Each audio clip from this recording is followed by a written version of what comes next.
This week, Chad Skipper and Karen Worstell from VMware are with us to discuss exposing malware in Linux-based cloud environments. Then Dr. Sharon Goldberg from Bastion Zero joins us to talk about putting the zero back in Zero Trust. Finally, in the enterprise security news, Blue Voyant raises a $250 million Series D to become security's newest unicorn. Baby unicorns. Aw. Balbix raises a $70 million Series C. Scope Security announces a $20 million Series A to specifically focus on monitoring and defense for healthcare. Palo Alto introduces a new product aiming to disrupt the SIEM market. Third-party risk management vendors come together to forge the one ring of standards to rule all of cyber, but less forge and more rubber stamp is the general gist I'm getting.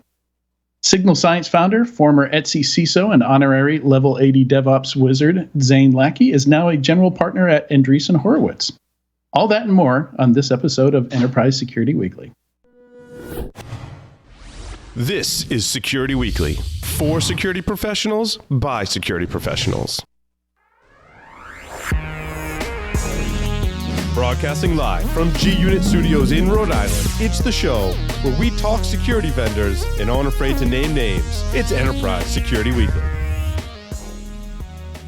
Imagine this scenario. You're out of the office unexpectedly, and a colleague pings you because they need access to some system you have credentials for. Now, my listeners would never send passwords over email or Slack. But what about your coworkers? How many organizations out there are sending logins back and forth in plain text? Worse yet, how many just store all of their logins on a shared spreadsheet? Keeper Security's password management platform locks down logins, payment cards, and more in a patented zero-knowledge encrypted vault. Sign up for a Keeper free trial today. Visit securityweekly.com/Keeper.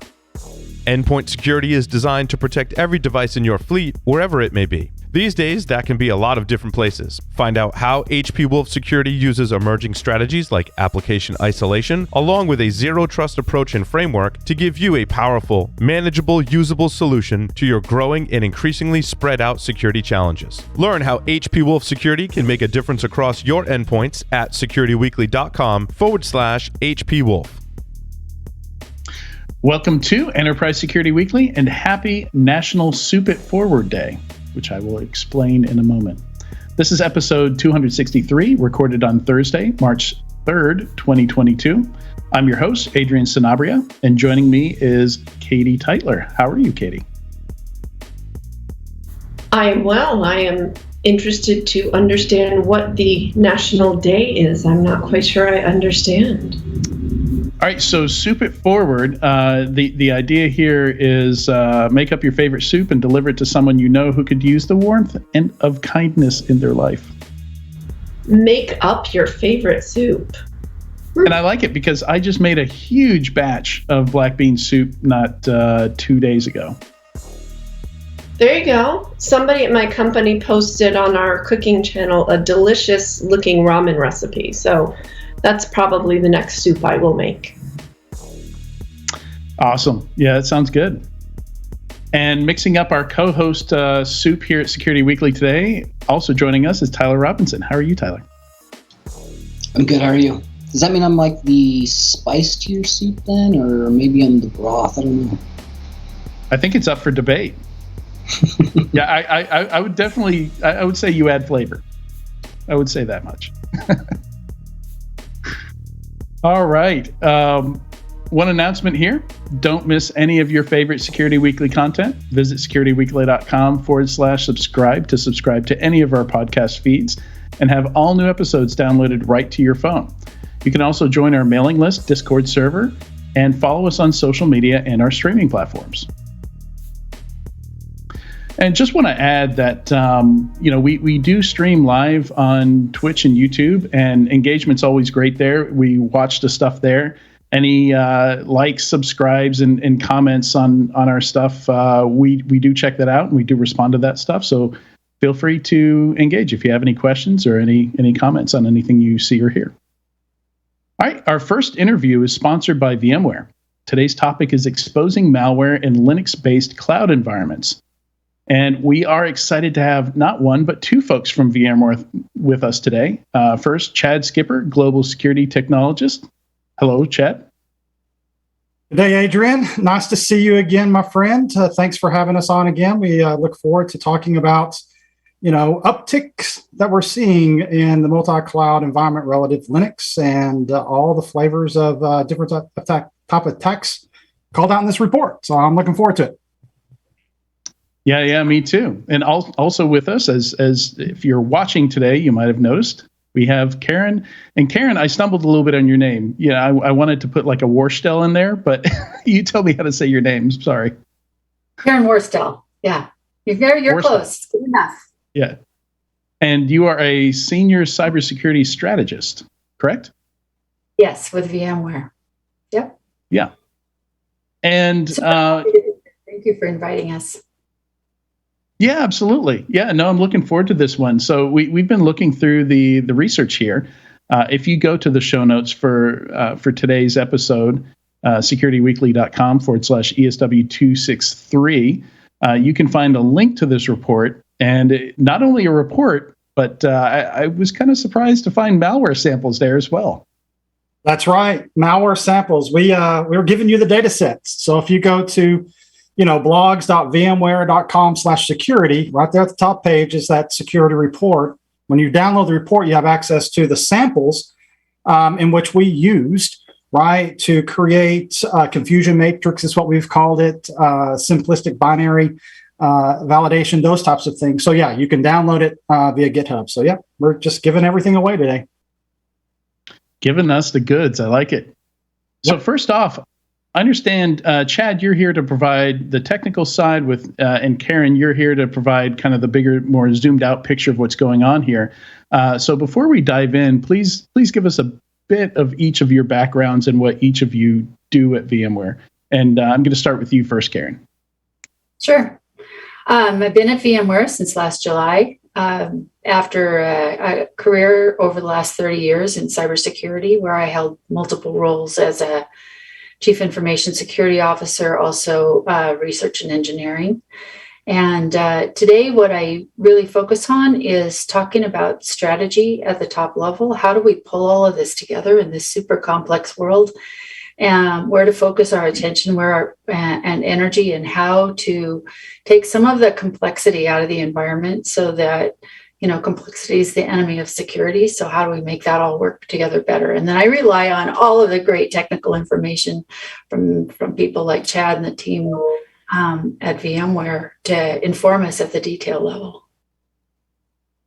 Yeah, well said. I love that you're both here because I love that pairing of like we both need that technical data, and then we need someone to kind of analyze that and tell us what it means in plain English. So, Chad, you can go next.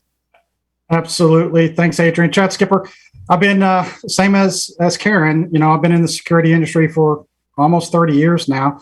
Started on the network, ended up on the endpoint for a while, back at the network, came to VMware through the Last Line acquisition back in July 2020.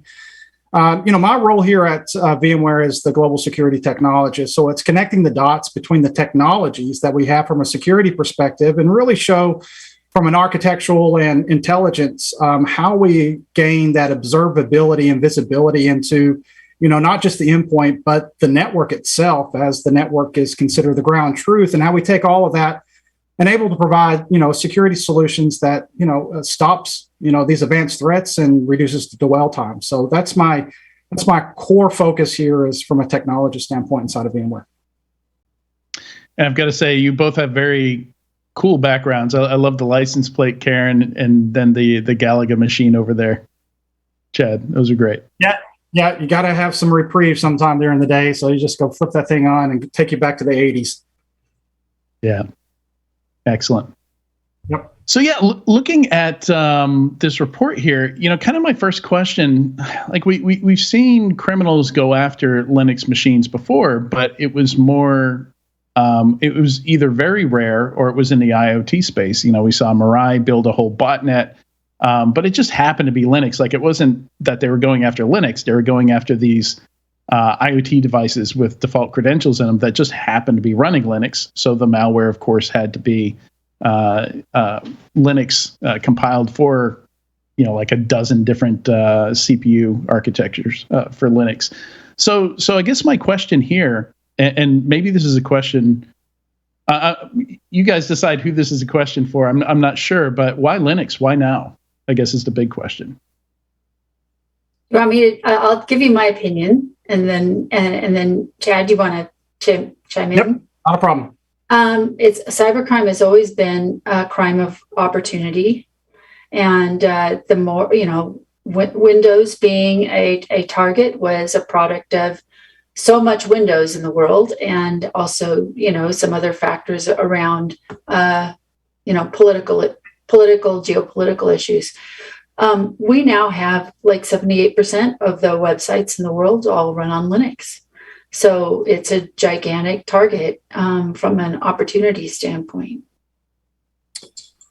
That's right. So, that's the main reason for what Karen said is the reason that we focused on this is because, again, Linux is powering, the operating system that is used actually even more on Windows Azure, right? So Windows Azure, there's more Linux in Azure than there are Windows. And we've seen this trickle of moving more and more. Now it's not, Windows is definitely the most targeted, operating system, but we're seeing an uptick in the conversion of Windows-based malware into Linux-based malware, all the way from, the initial access, the remote access Trojans, how they gain that persistence. And then we're seeing, this report's calling out, in the Linux environment, what are we seeing those threat actors do? And number one, once they get that persistence, we're seeing them either convert or use, Linux ransomware, or two, perform some crypto mining activities to monetize,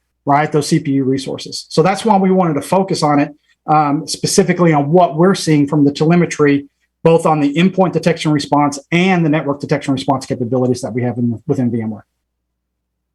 So you kind of answered my next question, which I was going to ask what the payloads were like, what kind of features we were seeing in this malware, what the goal was. But so I'll shift a little bit. What's the main method attackers are using to get this malware into these environments in the first place? Or if there is a main method, there might be multiple. It might be more. So that's great. I'm glad that you asked that. There are multiple initial access vectors, right? Just like there is with anything. But on a Linux side, it's from attack spraying to targeting big and wealthy enterprises, number one. It's now from indiscriminate targeting to targeting where the data is, right? And that's in the data center itself. So you're going from targeting users to targeting the data centers, targeting endpoints to targeting workloads, right? And targeting systems, from targeting systems to actually targeting cloud operating systems. So, 35% of the way that folks are getting in is either through active scanning and then exploiting. So either way you get in, you exploit, you are able to first, and what we're seeing is they first want to become persistent and get that remote access Trojan on that endpoint. But there are many different variants in which you can gain that initial access, LDAP to pass the hash, those types of things to gain access on using credentials on those Linux hosts. Now, there isn't a ton of difference from what we're seeing in most of the APT threat actors as far as kind of the initial access, right? Like you still see the common phishing, you still see macros, you still see the 0 days through like zero logon, any of the exchange vulnerabilities. All those are just providing the initial access. When you guys are really focusing on some of this telemetry and the targeting of Linux, that is typically after that initial access happens. Is that correct? Yes and no, right? Because I can initially access a Linux through a vulnerability, right? Gain root access, do buffer overflow or some such. So they're actively scanning for those open ports and protocols on the internet, and they're actively going after those from an initial access point. That's one way. Yes, another way is to go after the end user. And from the end user, you're able to pivot, discover, look into your environment, and then pivot and move laterally onto those Linux devices by open ports and protocols, maybe pass the hash, maybe things of getting credentials to that device itself. So it's an area of opportunity for the threat actors to scan and then figure out which ways are most viable then.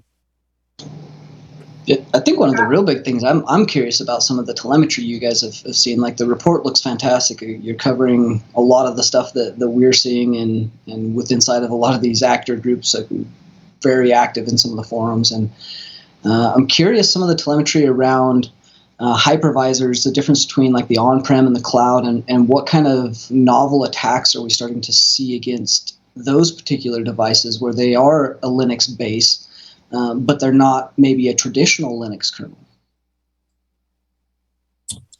Yeah, so now you're getting into the Windows versus Linux world, right?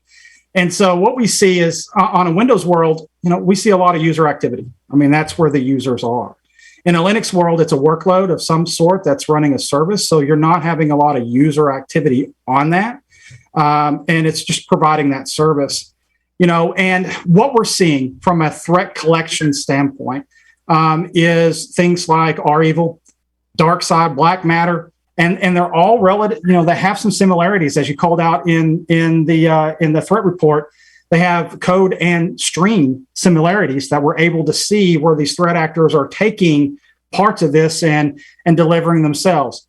As an example, REvil, right? It was, as a service play, and DarkSide said, nope, I want to make my own money. So they went and created their own DarkSide ransomware. And in this report, you'll see a lot of similarities between REvil and DarkSide.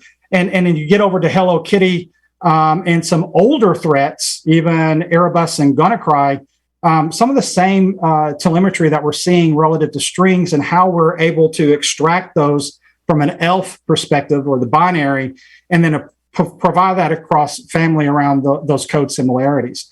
But right now, the initial access front on that Linux side is gain that initial access in whatever means I can, and then deploy those rats, and then what do I want to do? Do I want to monetize this, or do I want to ransomware it and maybe do a double extortion strategy and exfiltrate their data at the same time? Yeah, so quick question for Karen here. When you talk to companies, how are they responding to these attacks? Are they taking it seriously? Like, not necessarily the companies being attacked, but companies who are becoming aware that Linux is more targeted here. Are they focusing more on trying to prevent it or trying to detect it in the first place? Well, we talk about that assumption of breach, and so they should be doing the threat hunting and using the kind of information that's in the report to look for, the evidence of compromise. So there's that aspect of it, but of course, prevention, if we could really do prevention and have it be super effective, that would be the place to put all of our efforts. But we know that that's not working. So it's really a two-pronged approach. No one can afford any longer to say, I'm going to put my eggs in the basket of protection and not ramp up a state-of-the-art capability for incident detection and response. And I think when I say state of the art, even on the most optimistic of numbers, it takes about 56 days for an initial intrusion to be detected by the company that's been compromised. And that's a very optimistic number, I think. But the truth of it is that the damage is all done within 24 to 72 hours.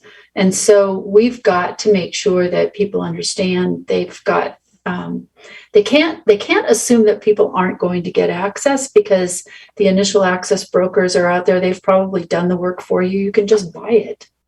And to get into these environments and then move to establish persistence is something that happens so quickly. We need to have both a very good vulnerability management, I would say, and hardening cyber hygiene strategy, but maintain the vigilance and really be looking for these active threats in the environment. Don't assume that they're not there. And you mentioned initial access brokers. If you could go a little bit deeper on that for folks that don't know what part that they play on the criminal side. Sure. Well, to the best of my knowledge, the idea that I think it's been over 20 years since we've had the conversations that said there's 100% of the enterprises in this, in the US have been popped already. That's been something that's been in place for such a long time. The idea that that has been done, and whether you know it or not, somebody has probably found a way in to get that initial access. And so on the black market, on the dark web, that's all being bartered and traded. And so if I want to push button, we used to talk about script kiddies, and that's just kind of really old school now, because really what it is very sophisticated attacks along with the initial access. If I want to go out and purchase that and get that kind of done for me, there is an entire done for you business model that sets up these attacks and sends the initial access, whether they gathered it by, credential harvesting or whatever they did to be able to make this access into the environment easier. You don't have to go do all of the, front end work anymore. You can just purchase your way in. Did that answer your Tyler. question? Yeah, yes, it did. It did very, very well. The done for you market. I like that. So, yeah, Tyler, I think I cut you off a little bit earlier. I think you had another question for.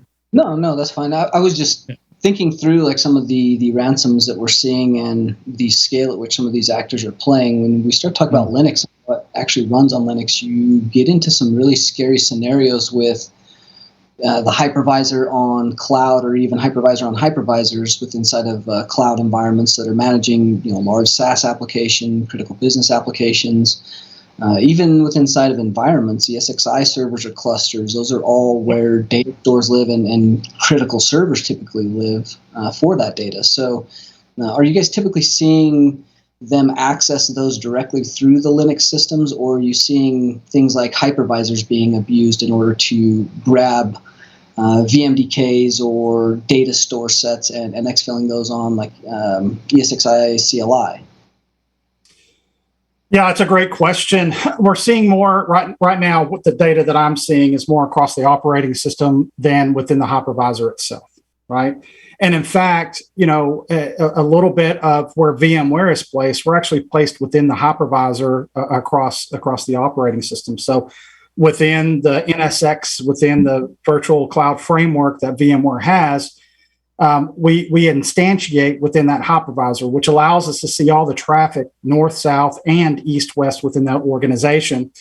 And, what we do is two approaches here, because one approach alone is insufficient when it comes to detecting, malware of this type, right? One is static analysis, right? The static analysis known, right? We can statically analyze an ELF, file, and extracts it extracts an understanding and analyzing that one binary, right? Now, what happens if it's packed? Well, of course, static analysis is going to fail. And so that's why we can unpack that through our dynamic analysis, which is, ability to run that binary in a controlled environment, right? So bring up a controlled environment and run that binary, and having a full system emulated sandbox environment that emulates the OS, the CPU, and the memory. That's when we begin to interact with that malware. And that's where we begin to see similarities across the code and the strings. And we're able to classify these even unknowns as a variant of a family that we've seen before. But to bring this back around, to answer your question, we're seeing more of the operating scene, more trying to, monetize from crypto miners, or using some type of ransomware technique to get them to pay Bitcoin or whatever else that they want to do. Does that help? Yeah, that's perfect. Mm-hmm. Yeah, Katie, if you wanted to, I think you had a question around demographics. Absolutely. So in the report, you talk about the different types of malware that are out there. Are there certain geographies you're seeing targeted, or certain geographies or industries that see ransomware versus implants versus other things? What does it look like? What does the distribution look like when you're looking for large-scale trends and patterns? So I'll take a first shot at that. What we've looked at from a TAO perspective, a VMware Threat Analysis Unit perspective, was really focused on the malware itself. We collected it from every single industry that was out there. We weren't industry specific in this case, like our evil or dark side has a tendency to do telecommunications or energy or whatever that might be. We're really focused on what is that malware that is really, targeting a Linux environment. Didn't matter what kind, but that Linux environment. And from dark side as an example, we're seeing things, organizations across North America and Europe. As an example, the Colonial Pipeline from a dark side perspective, right? And we're seeing that move into targeting ESXi relative to those Linux variants. So that's one example that we see. Black Matter, Black Matter made sure to publicly announce that they were not targeting specific verticals, right? Such as healthcare, oil, gas, and government and critical infrastructure companies, right? So they're trying to give off this, aura of we're only going to focus on certain industries or we're not going to focus on others. But we didn't really want to take an approach of what was happening in the financial sector or what was happening in the healthcare sector. We really want to have a blanket understanding of the Linux variants of the rats as well as the ransomware and the crypto miners. Sure, that makes sense. I can add a little bit to that. And part of it is I like to play the exercise of if I were a bad guy, what would I be wanting to accomplish? And I think that there's different targets for different goals. So if I'm trying to basically disrupt social cohesion and create overall chaos, I'm going to go after a certain set of industries that are most likely to cause primary disruption to the population, right? If I am going after really big game, I'm going to be targeting financial services, or I may be targeting the federal sector. So it really is a motivation-based kind of an exercise where it used to be way more peanut butter than it is now. At the same time, I think we also have to look very carefully at supply chain. Because if I were the bad guy, the thing that I would really do is to corrupt the supply chain to such a degree that no one could trust the communications that are coming from their trading partners through digital channels. And that is the avenue by which these attacks are being spread so rapidly, because not just for Linux in particular, but if I'm working on a particular target, I'm going to go out to their secondary connections and their tertiary connections and work my way through the supply chain. So I look like a completely trusted entity that gives me access both to, the initial access, but also through the capability of living off the land within those environments until I can springboard to my next victim. And I think that's the thing we really have to pay attention to.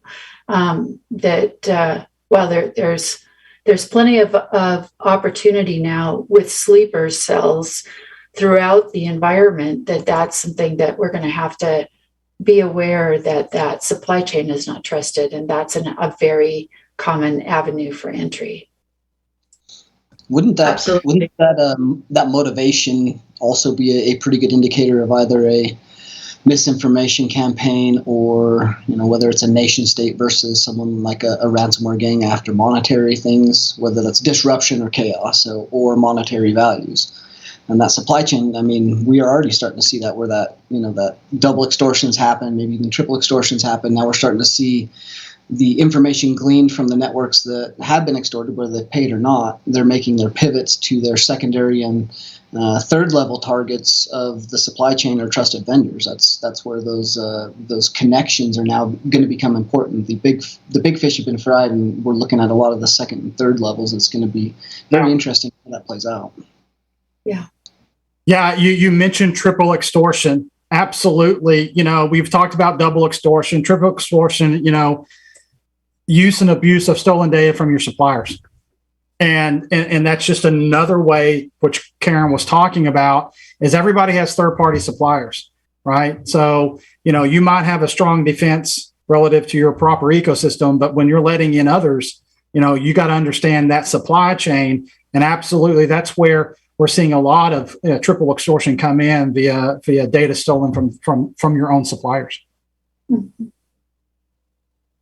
Yeah, and I think that's a great point. Because it's and for people who don't know, when you get into double and triple ransom, basically you're using the same data you steal to extort not only the victim, but the victim's employees or the victim's partners or the victim's friends. Basically, a bunch of people are potentially hurt by that data becoming public or not being able to recover that data, so they can. I've got proprietary information of communications between you and contractor A. I'm going to go and extort contractor A because they might not want that released, right? So it gets to where it has a lot of tentacles in a way in which they can begin to extort data if they know how to attribute it back to certain sources such as third-party suppliers. Yeah. So as we wrap here, as we wrap our conversation, Karen and Chad, do you have any? Is there any easy advice that you can give? What should people be focusing on? Like, is it really just back to fundamentals, or is there something that you see the bulk of people out there missing? I mean, the thing that I think concerns me most about what you're talking about is how, after attackers get in, how do you tell an attacker who's stolen admin access or who comes in as a third party from an admin, a legitimate admin or a third party? What should people be looking out for here, and what should they be doing? I would venture and offer that in order for us to be fully equipped against the adversaries that are coming after us, it's very important to have a very robust capability. And if you're not at the point where you can build that out internally, then by all means, go hire a trusted resource who's going to be able to do that as a managed service for you. But what I'm talking about is the ability to do the vulnerability management and do an excellent job of vulnerability management within your environment. Number one, that's kind of basic blocking and tackling. The second thing, though, is to understand how these attacks and how they work and how we can detect them. What are the things that are going to tip us off that something is underway? And it's sometimes the littlest thing that we can basically see. This does not look right. This is something, it's the 69-cent accounting error that Clifford Stoll talked about years ago, right? It's little stuff often, but we need to have the capability that says, I'm going to follow this thread and we're going to see if this really amounts to anything. And usually, that's a fairly sophisticated capability, but I think that the time is here to invest in that. We cannot any longer pretend that we are going to operate with a hard, crunchy outside and a soft, chewy center. It does not work. Yeah, and I will add to that, Karen, you're absolutely correct. Hygiene. So let's get the hygiene there for sure. But I would argue that as well as observability, right? You can't see it, you can't protect it, right? And that's the challenge that we see in the multi-cloud environment, especially attacking the Linux infrastructure. So you've got to be able to see what's happening, both things that are egress coming into that multi-cloud environment. But more importantly, once they're in, a lot of customers have no idea what they're doing once they're inside the network. So that's that observability of east-west. Things like, network traffic analysis, looking at anomalies, right, of workloads or users or, services acting abnormally, right? The ability to ferret out threat actors inside your organization that might put rats on multiple systems and then start doing command and control east-west, right? You've got to have that visibility, because once they're in, we all know, we've all seen the stats, they're in there for 200 plus days. And so the challenge here is that observability within your ecosystem, east-west, to really understand, once that threat actor is inside, what in the world are they doing, right? So that's my take on that, is to get there as quickly as possible. Well, Chad and Karen, excellent advice, excellent insights. I'm sorry, Karen, did you have something to add? I just want to plus one, the hygiene. Like the foundation for building that state-of-the-art capability starts there, and understanding, the observability, Hard work. all the different parts of your environment.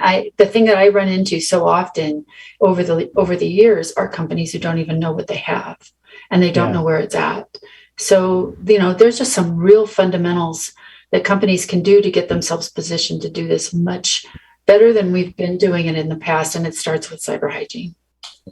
Yeah, I can't tell you how many times as a pen tester and even as a PCI QSA, I be going through the findings with the client and realize that, maybe I know they're, after these 20, 40 hours, however long the engagement was, how is it that I know their environment better than they do, or I know about stuff that they didn't realize was there? And it's often because that's just that wasn't part of their routine. That wasn't part of their mission to know the environment that well. They were kind of stuck in this form of thinking that I only interact with my systems when something breaks. When somebody complains about something not working right. Yeah, I think it's a great place to end it, though. But again, Chad and Karen, thank you so much. Excellent insights. Great research here. Again, for anybody listening or watching, the link is in the show notes today. You can go to securityweekly.com/ESW263. You can also go to securityweekly.com/VMware to learn more there. Thanks again for all that, Karen and Chad. Thanks for joining us today. Thank you very much. Thanks, Adrian. Thank you so much. And stay tuned. When we come back, we're going to talk putting the zero back in Zero Trust with Dr. Sharon Goldberg from Bastion Zero.